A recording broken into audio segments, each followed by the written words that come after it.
Bonjour à toutes et à tous. Merci beaucoup de me donner la parole. Je vais être vraiment très rapide en fait. Je voulais juste faire une transition avec la magnifique présentation du professeur Chaï sur l'autre aspect de la manière, enfin l'autre manière dont on peut aborder les malformations crânio-faciales qui est la partie modélisation et mathématique. Donc, en fait, avec l'ensemble de l'équipe des équipes de la filière TEDCO, les différents CRMR, Mafas, Cranios, Semavem, Malo, dont beaucoup sont représentés dans la salle aujourd'hui, euh, on s'est interrogé sur les grandes questions qu'on se pose en tant que chirurgien crânio-facial et qui sont qu'on prend en charge ces pathologies comme le syndrome de Crouzon, pour lesquelles on comprend finalement assez mal les détails de l'histoire naturelle. On a beaucoup de mal à construire des plans de traitement qui sont fondés sur des preuves et on a aussi parfois des questionnements sur la manière dont on peut, de manière la plus précise possible, évaluer nos résultats. Et comme l'a montré l'orateur précédent, on a fait des avancées vraiment très importantes dans le domaine de la compréhension moléculaire et cellulaire du fonctionnement des sutures, mais dans le domaine de la modélisation des processus de croissance et de la prédiction de ces processus de croissance pour aller jusqu'à un niveau de prédiction à l'échelle du patient, c'est-à-dire de pouvoir répondre aux questions d'une famille et aux questions d'organisation d'un traitement à l'échelle individuelle. Là, on en est encore très loin. Donc, c'est pour ça qu'on a créé ce laboratoire avec toute l'équipe de la filière TEDCO qui s'appelle Forme et croissance du crâne et qui vise à appliquer des outils un peu inhabituels dans le domaine de la médecine aux questions qu'on se pose au quotidien. Oui, alors l'équipe du laboratoire, donc c'est moi qui l'ai coordonné, mais on est beaucoup à travailler dedans. Il y a des chercheurs fondamentaux, il y a des ingénieurs, il y a des étudiants qui viennent de différentes structures dont vous voyez les logos tout autour, qui sont des structures qui sont plutôt traditionnellement des endroits où on fait de la modélisation, de la biomécanique et des mathématiques. Et donc, c'est ces outils-là qu'on voudrait mettre à disposition de nos médecins et de nos chirurgiens pour mieux comprendre le, le parcours de croissance de ces patients avec malformation. Donc, notre approche, en fait, c'est pour aller vers des approches quantitatives en médecine. Donc, l'idée de ce laboratoire, c'est de placer au cœur de l'hôpital Necker des scientifiques et des ingénieurs qui utilisent des outils de modélisation pour répondre à des questions cliniques et même parfois à des questions parfois plus scientifiques, avec des méthodes qui sortent du champ habituel de la biologie moléculaire et cellulaire et qui sont très complémentaires de tous les efforts qui ont été faits ces 20, 30 dernières années pour comprendre les mécanismes à plus petite échelle des malformations et de pouvoir les transposer à l'échelle d'un organisme entier en croissance.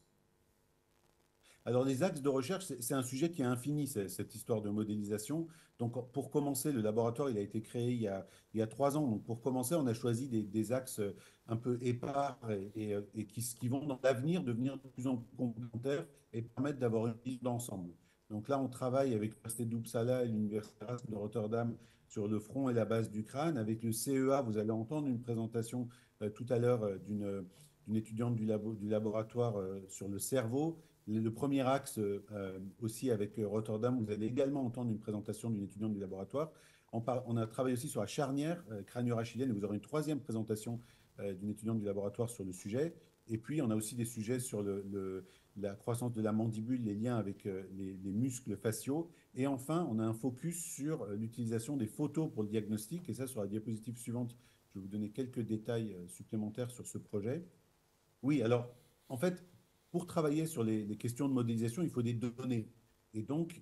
il faut avoir une approche à la fois scientifique, mais aussi parfois un peu opportuniste, où on peut se focaliser sur des sujets de recherche parce qu'on a des données exceptionnelles à disposition. Et il se trouve que dans le domaine de la photographie, grâce au travail des services de maxillofacial et de génétique, et d'une chance assez exceptionnelle qu'on a d'avoir une photographe clinique au sein de notre service, on a une base de données vraiment très riche. Et donc, ce projet qui s'appelle ID, Artificial Intelligence for Dysmorphology, a été mis en place entre l'Institut Imagine et l'assistance publique pour utiliser des outils d'ingénierie dans l'analyse de ces photos cliniques. Donc, ça a commencé avec une thèse de science de Quentin Enoch qui l'a soutenu il y a quelques mois, et puis ça se poursuit sous maintenant la supervision de toute une équipe à laquelle participent à la fois Imagine et la paix pour développer des outils d'analyse de photos en utilisant des algorithmes d'IA pour améliorer à la fois le diagnostic et la compréhension des histoires naturelles sur la base de ces photos 2D et j'espère bientôt 3D. Donc ça, c'est un des projets qui a émergé du laboratoire et qui maintenant est devenu un projet institutionnel entre nos deux structures, APHP et Imagine, avec une grande participation, bien sûr, de la filière et de tous les praticiens de la filière.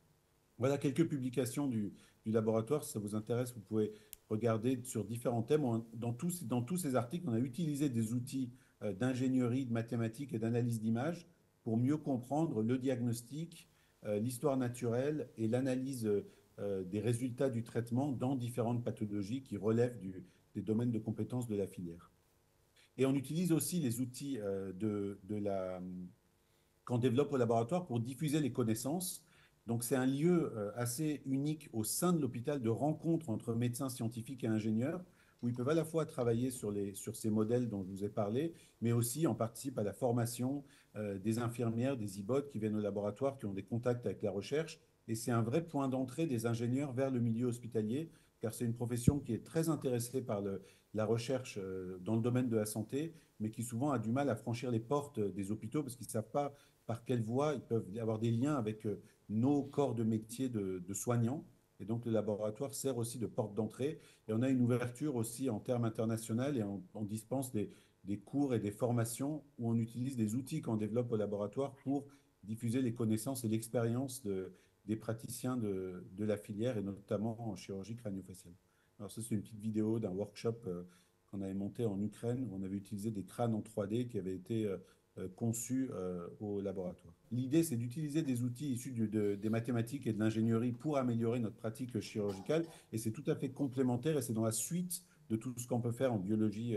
moléculaire, en cellulaire, en génétique plus formelle et dans laquelle il y a une grande tradition à Necker. Et si on peut le faire à Necker, tout ça, c'est grâce à tous les praticiens de la filière tête-cou qui travaillent avec les patients,